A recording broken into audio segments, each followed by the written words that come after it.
Hi everyone, ಇವತ್ತಿನ ಬೆಳಗಿನ ತಿಂಡಿಯಾಗ ನಾನು ಪನ್ನೀರ್ ಫ್ರೈಡ್ ರೈಸ್ ಮಾಡಿದ್ದೆ. ಕ್ವಿಕ್ಕಾಗಿ ಮಾಡ್ಬೋದು, ಬರೀ 10 ನಿಮಿಷಕ್ಕೆ. ಮಕ್ಕಳಿಗೆ ಬೆಳಗ್ಗೆ ಟಿಫನ್ ಬಾಕ್ಸಿಗೆ ಎಲ್ಲದಕ್ಕೂ ರೆಡಿ ಮಾಡಿಕೊಡ್ಬೋದು. ನನ್ನ ಮಗನಿಗೂ ತುಂಬ ಇಷ್ಟ ಆಯಿತು. ಬನ್ನಿ ಹೇಗೆ ಮಾಡೋದು ಅಂತ ನೋಡೋಣ. ಫಸ್ಟ್ ಒಂದು ಬಾಣಲಿ ಇಟ್ಕೊಂಡು ಎಣ್ಣೆ ಹಾಕ್ಕೋಬೇಕು. ಎಣ್ಣೆ ಕಾದಾದ್ಮೇಲೆ ಸಾಸಿವೆ, ಜೀರಿಗೆ, ಸ್ವಲ್ಪ ಕಡಲೆಬೇಳೆ ಹಾಕ್ಕೊಳ್ಳಿ. ಮಧ್ಯದಲ್ಲಿ ಒಂದೊಂದು ಸಿಗ್ತಾಯಿದ್ರೆ ತುಂಬ ಚೆನ್ನಾಗಿರುತ್ತೆ. ಆಮೇಲೆ ಈರುಳ್ಳಿ, ಹಸಿಮೆಣ್ಸಿನ್ಕಾಯಿ ಹಾಕ್ಕೋಬೇಕು. ಈರುಳ್ಳಿ, ಹಸಿಮೆಣ್ಸಿನ್ಕಾಯಿ ಹಾಕ್ಕೊಂಡಾಗಲೇ ಸ್ವಲ್ಪ ಉಪ್ಪು ಹಾಕ್ಕೊಳ್ಳಿ. ಚೆನ್ನಾಗಿ ಬೇಯುತ್ತೆ ಮತ್ತು ಕಲರ್ ಕೂಡ ಚೆನ್ನಾಗಿ ಬರುತ್ತೆ. ಆಮೇಲೆ ಅದೆಲ್ಲ ಬೆಂದಮೇಲೆ ಅದು ನಿಮ್ಗೆ ಯಾವ ತರಕಾರಿ ಬೇಕು ಆ ತರಕಾರಿ ಹಾಕ್ಕೊಳ್ಳಿ.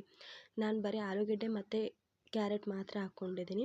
ಆಲೂಗಡ್ಡೆ, ಕ್ಯಾರೆಟ್ ಏನಿದೆ ಅದು ಸ್ವಲ್ಪ ಚೆನ್ನಾಗಿ ಬೆಂದಾದಮೇಲೆ ಪನ್ನೀರನ್ನ ನಾನು ಸ್ಮ್ಯಾಶ್ ಮಾಡಿ ಇಟ್ಕೊಂಡಿದ್ನಲ್ಲ, ಆ ಪನ್ನೀರ್ ಹಾಕ್ಕೊಂಡಿದ್ದೀನಿ.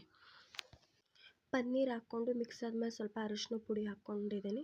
ಅರಿಶಿನ ಪುಡಿ ಆದಮೇಲೆ ಸ್ವಲ್ಪ ಜೀರಿಗೆ ಪುಡಿ ಮತ್ತು ಪೆಪ್ಪರ್ ಪೌಡ್ರ್ ಹಾಕ್ಕೊಂಡಿದ್ದೀನಿ. ಕಲರು ಚೆನ್ನಾಗಿ ಬರುತ್ತೆ ಮತ್ತು ಟೇಸ್ಟ್ ಒಂಥರ ಡಿಫ್ರೆಂಟಾಗಿರುತ್ತೆ, ಚೆನ್ನಾಗಿರುತ್ತೆ, ಮಕ್ಕಳಿಗೆ ಇಷ್ಟ ಆಗುತ್ತೆ. ಇಷ್ಟ ಆದಮೇಲೆ ಲಿಡ್ ಕ್ಲೋಸ್ ಮಾಡಿಬಿಟ್ಟು ಒಂದು 2 ನಿಮಿಷ ಬೇಯಿಸ್ಕೋಬೇಕಷ್ಟೇ. ಒಂದು 2 ನಿಮಿಷ ಬೇಯಿಸ್ಕೊಳ್ಳಿ. ಮಧ್ಯದಲ್ಲಿ ಕೈ ಆಡ್ತಾಯಿರಿ, ಯಾಕೆಂದರೆ ಅದು ತಳ ಹತ್ಬಿಡುತ್ತೆ ಪನ್ನೀರ್ ಹಾಕಿರೋದ್ರಿಂದ.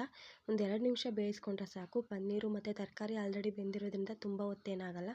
ಆಮೇಲೆ ಏನು ರೈಸ್ ಮಾಡಿಟ್ಕೊಂಡಿದ್ದೀವಿ, ರೈಸ್ ಹಾಕ್ಬಿಟ್ಟು ಮಿಕ್ಸ್ ಮಾಡಿದ್ರೆ ತುಂಬಾ ಟೇಸ್ಟಿಯಾಗಿರೋ ಪನ್ನೀರ್ ಫ್ರೈಡ್ ರೈಸ್ ರೆಡಿ ಆಗುತ್ತೆ. Thank you.